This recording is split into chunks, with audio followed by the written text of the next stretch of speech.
Pokoknya sampean yakin pangeran iku kondang. Islam itu dipimpin kiai keliru ya mlaku, dipimpin kiai bener ya mlaku, dipimpin kiai gonta-ganti ya mlaku. Teng TV sering ana berita ustad sodomi, ustad ngene-ngene. Wong ya ora terus gedeng Islam, ya nyalahno ustad iku. Ya ana Islam dibajak, ekstremis ya muni Islam, sekuler ya muni Islam, liberal ya muni Islam. Ya Islam ya baik-baik saja. Ora ana masalah kan, biasa mawon. Iku ramene dunyo. Riyen Rasulullah niku rak sae-saene tiyang niku mawon disisipi tiyang munafik. Karena ndak ada cerita pendapat itu memuaskan semua napa pihak. Rasulullah rak kesayangane pangeran. Niku pun ndak bisa memuaskan semua orang. Sehingga orang yang kecewa ya jadi munafik. Pemene trimo kiai, trimo presiden, trimo Kapolri, trimo pangam, enggak bisa. Apapun konsepnya itu enggak bisa. Mesti ada yang setuju pendekatan ekstremis itu persuasif. Sing sitok gak harus tegas. Kalau gak tegas gak bisa membasmi akar-akarnya. Sing jare persuasif, nak tegas mereka dendam malah kacau negara. Sing sitok kalau gak tegas mereka ngelamak. Ini kan ra iso selesai. Akhirnya nyelesaino aku sing pimpinan nurut. Akhirnya sing pendapatnya gak tigo. Nurut yo nurut mergo dipecat tapi terus balelo sithik. Balelo apa? Sithik-sithik. Masjid ge ngoten nasibe, kiai ge ngoten. Kulo nak di murid kuatah, di santri kata sing kiai ge kata. Wono kiai niku sowan kula, Gus, masjid itu ape nganakno zikir Ramadan. Dadi 24 jam full mulai bar subuh sampai sahur. Saking semangat ibadah Ramadan. Terus ibadah ning dia muni takok, ya teng masjid. Dadi masjid itu ben makmur, terbaik masjid makmur. Tak omongi. Lah apa ngarit itu ora ibadah. Apa dadi satpam mergawe iku gak ibadah. Apa nyupir angkot golek nafkah ibadah, kiai kok goblok kira karuan aja muni ngono. Astagfirullah, itu urusan iku Gus. Ya urusane mergo ke takmir dadi ben keren, pas ke takmir masjide rame ngono. Berarti sing nama baike kan kuwe. Nek pengiran ra butuh iku, pengiran kepingine seorang bapak golek nafkah. Anake kepingine sekolahan ya satpam teko, ora teko alasane itikaf.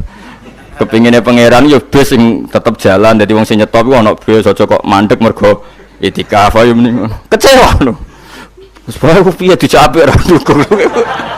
Padahal nek kula yo nyucup yo hormat, tapi tetep gremeng mergo idenya enggak keturutan. Ya kula yo ngerti rai-rai ngono iku yo biasa wae, cara kula biasa. Tapi suwe-suwe sadar den. Bareng ngajak wong do ora gelem, akhirnya sadar. Jebule ngandel jeneng nganggo sembang kula yo suwe wong luwih ngandel aku timbang kowe. Lah bento tapi ngandel kowe ya. Wong aliran sesat ta men. Ya masjid itu anggere sono salat jamaah iku ya wis rame cara pangeran. Ora perlu rame banget. Nak rame banget terus bakal pentol leren, satpam leren, supir angkot leren. Nah, iku jek sepele. Dokter leren. Wong ape lara. Ape lara ape berobat ra iso. Nak larane emergensi astagfirullah minamikum taqabbal ya karim. Ajane semburu leren maling leren, copet leren. Iku apik nek iso ngumpul lho iku. Makanya ngaji itu ngambil wong alim kan, karena orang alim itu yang tahu duduk perkaranya agama. Seorang lagi yang tahu duduk perkaranya agama. Nabi itu kalau ngendikan itu sampai sahabat itu gak bisa menampung. Kadang menyebut kebaikan satu majelis sampai 63 sampai 70. Misalnya Nabi ngendikan al imanu bid'un wasituna bid'ah. Iman itu ada 63. Terus nyebut terus. Pertama ngendikan a'la la ilaha illallah, tertinggi adalah kalimat tauhid. Wa adnaha imatatul adza anit thariq, terendah adalah menyingkirkan hal-hal yang mengganggu tiang apa? Mukmin atau mengganggu jalan. Terus ngendikan seperti itu. Sehingga pernah suatu saat Rasulullah itu ngaji di masjid. Rasulullah terima kiai, Rasulullah itu ngaji di masjid. Nabi kalau ngaji di masjid memang di teras jadi terbuka. Terus ada pemuda santai dengan santainya nggo pacul, ngliwati Nabi ngaji diliwati. Nggo pacul. Ya santai. Singkat cerita semua sahabat itu mencibir. Celaka betul pemuda itu. Ada Rasulullah ngaji tidak ikut tapi dia berlalu saja bawa cangkulnya. Kata Nabi, kamu jangan komentar demikian. Jika dia kerja menafkahi ibunya yang lemah atau anaknya yang lemah, dia juga ibadah dan itu juga sunnahku. Akhirnya sahabat mereka sadar. Jadi untuk meramaikan Islam itu tidak harus semuanya ngaji di masjid. Sing ape kerja ya ben kerja. Yang penting ora dadi germo. Orang pengedar narkoba itu, itu ora kerja kang perusakan. Jadi sebetulnya orang tuh nggak bisa mengatakan kerja mau pengedar narkoba itu ndak, pengrusakan tuh namanya. Tapi kayak adol pentol terus hal-hal yang halal itu namanya apa? Kerja. Dan kerja itu ibadah. efek dari pikiran ulama yang seperti ini, akhirnya masjid daerah ulama itu sepi-sepi. Mergo ngomong ngono terus wong wae nak ngono ora perlu ning masjid. Lah iku kesimpulane sing salah. Kok terus kesimpulane nak ngono ora perlu ning masjid bar saiki. Maksudnya orang ngono sing di aktivitas nggih monggo. Nek sing ada aktivitas timbang turu ning omah kene aduk ibadah ning masjid aja aduk turu ning masjid. Nah, akhirnya daerah-daerah tertentu sing akeh ulama mesti masjidnya sepi, tak jamin. Jajal gitu delok ning Rembang. Oh, tambah sepi. Karena ulama cara berpikir jong kerja ya ibadah, ngernet ya ibadah, mulang ya ibadah. Akhirnya mau masjid pas tarawih. Iku yang golek sing cepet. Tapi kunane kuno, Nabi sekalipun itu yang namanya orang yang mendengar tetap ada yang menolak. Konsep perang di luar kota itu kan secara teori militer itu rasional. Bikin kontak ya rasional. Tapi orang yang berpendapat tadi, ya Rasulullah kita di rumah saja, itu ya gelo. Kayak tadi orang yang ingin memakmurkan masjid kemudian kan saya seperti itu ya gelo. Kalau pikiran saya suatu saat dia sadar, intinya sadar, terus sowan saya sadar. Karena ya muridnya ada murid beda angkatan ya, dia semi-semi teman sama saya. Tak omongin ini, jong kowe nak pancen seneng masjid tenan, masjid itu aja dadi problem bagi umat. Misalnya gini, aja sampai kenapa ora nyupir angkot demi nak mirno masjid, kenapa ora tugas satpam demi makmurno masjid. Berarti masjid ini menjadi problem penghalang dari sistem sosial ekonomi. Kowe seneng masjid darani problem, kowe seneng masjid dianggap kambing hitam. Ya sudah, sholat jamaah saja, sholat jamaah di masjid. Terus yang nganggur-nganggur ya ke masjid. Tapi kalau yang sibuk ya monggo, asal itu halal ya ibadah. Ngendikane Nabi setiap aktivitas muslim asal halal itu apa? Ibadah. Makanya kita harus. Nah, tapi kan pendapat seperti ini itu kan kadang dibantah juga. Tapi ki Ramadan Gus tahun pisan, mosok njenengan ra setuju. Tak bukti kalau dia hadun nafsi tak tes. Ya wis aku setuju, syaratnya ketuane takmir ra kowe. Dadi masjid rame pas kowe ra ketua takmir. Isen dene karena dia ingin punya prestasi. Berarti sawang wow pas dene ketua takmir hadun nafsi enggak? Hadun nafsi pasti dia itu cari. Ya jajal pengajian sing gede-gede. Mergo pengurus takmire kok pengen pas era dekne tau pengajian geden. Pas gak pengurus takmir terus ana pengajian geden. Lah opo rame-rame bareng. Padahal orangnya sama. Nah itu ulama itu tukang ngomong seperti itu, mungkin menyakitkan, tapi ulama itu terus ngomong seperti itu supaya agama ini dibawa berdasar ikhlas, bukan hadzun nafsi, bukan kepentingan pribadi. Tapi tentu ulama tetap ngomong iktikaf ya sunat baik, kerja ya baik, amal lainnya asal baik ya baik, ngomong gitu terus.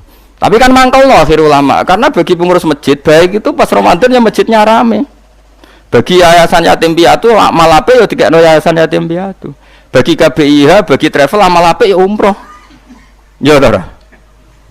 Jadi tenan kula raguyan. Mana mungkin travel umroh dalil kowe nek ade dhuwit luwih kekno cah yatim, kekno masjid, gak payu travel.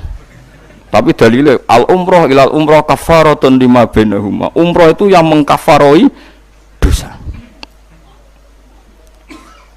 Jadi dan itu kersane Allah, orang macam-macam pikirannya kersane Allah dan baik-baik saja. Dunia diokal-akali itu ya baik-baik saja. Allah ya tenang aja tetap sugih. Cuma ulama harus ngomong seperti saya. Jadi karena keterbatasan manusia sehingga yayasan yatim piatu mesti ngomong seakan-akan ibadah terbaik yang nyumbang yatim piatu. Nanti yang di travel ibadah terbaik ya sowan Nabi umroh. Nanti sing jamaah thariqah ya ibadah terbaik itu thariqah. Semua dan itu semuanya baik gak masalah, kita tidak masalah. Tapi kalau memaksa orang lain harus seperti itu dan mengkerdilkan kebenaran hanya surahnya, gambarannya seperti itu, kita sebagai ulama harus melawan. Karena Nabi dawuh kebaikan itu sekian jumlahnya. Terus Nabi menyebut di satu majelis itu 60. Sampai yang diantara yang disebut itu nganti ono sing jorok.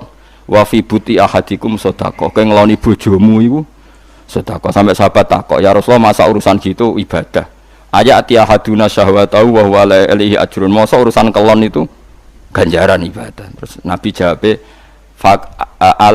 kata Nabi faqih falawadu'a fi haramin akana alaihi wisrun. Kalau andekan dia meletakkan mental seksnya atau aktivitas seksnya di luar yang halal, apakah itu tidak dosa?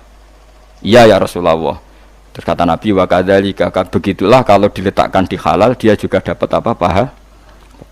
terakhir Nabi ngendikan takufu syarraka anin nas fa innaha shadaqatun minka ala nafsik. Jika kamu itikaf di masjid tidak bisa, adol pentol tidak bisa, jadi satpam tidak bisa, aktivitas sosial yang menguntungkan orang lain tidak bisa. Takufu syarraka anin nas. Yang penting kamu tidak berbuat buruk yang merugikan manusia. Sehingga sampai ada riwayat dari orang sufi, ibadahnya orang zaman akhir itu tidur. Karena anak tidur itu gak ganggu wong. Iya. Paling bojo tok sepeten. Tapi kan yo nyopet yo ora, zina yo ora, ndelok wong ayu yo ora. Nah, itu sampai Nabi terakhir nyebut. Dari sekian kebaikan tuh kalau gak mungkin kata Nabi takufu syarraka anin nas fa innaha shadaqatun minka ala nafsik. Sementing kamu tidak melukai atau merugikan orang apa? Sehingga misalnya ulama kok ngerti ada orang tidur di rumah, wong apik, gak ganggu wong. Ana bajingan mati, wong apik, iso bajingan meneh. Nah, akhirnya masyhur orang krono bajingan mati, kiai tenan yo. Saya ge mayit niku, wong gak siap ni saya. Bajingan sih. Saya padahal ning atine kiai nek mati ya apik dong ora iso bajingan lho.